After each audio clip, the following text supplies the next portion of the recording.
My name is Kelley Weber, and I'm going to be leading a retreat on the wisdom of the Enneagram on September 8th and 9th at Joy of Yoga. So what is the Enneagram? Well, at its most basic level, the Enneagram is a typing system that introduces us to 9 different archetypes of personality and where we fit in that system.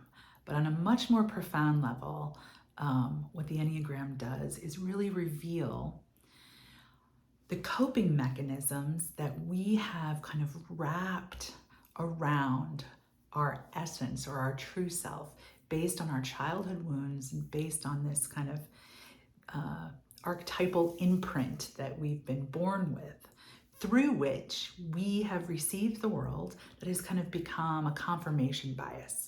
So it's the way that we've kind of constructed our self, big S, in light of our experiences, but also in light of kind of this archetype that we were kind of born with. So the reason we study the Enneagram and kind of learn about it is not so that we can kind of dig in and be like, this is who I am, but is so that we can really understand what those coping mechanisms are so that we can soften that type structure.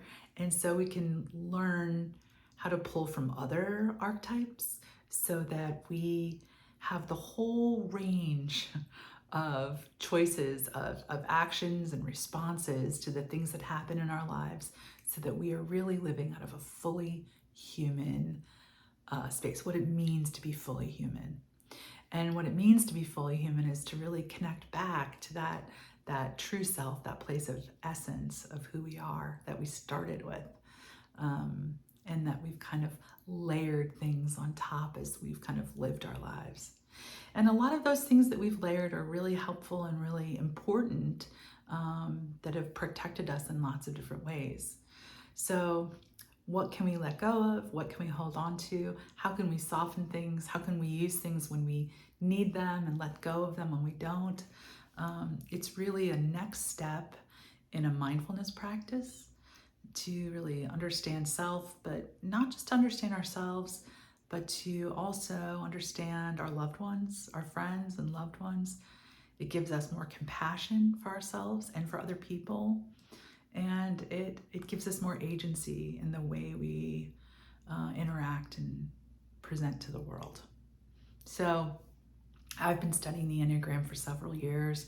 And while there's lots of typing systems like Myers-Briggs and strengths training that I've found really helpful, I've really found the Enneagram to be the thing that has been the most helpful because to me, it's the most specific. So even though I say 9 archetypes, it doesn't just mean that if you and I are the same type structure, we're going to present the same. There's so many nuances that go into it that we'll learn about at the retreat, that really allow those 9 type structures to be infinite in variety in terms of different shades. It's like saying one red is the same as another red.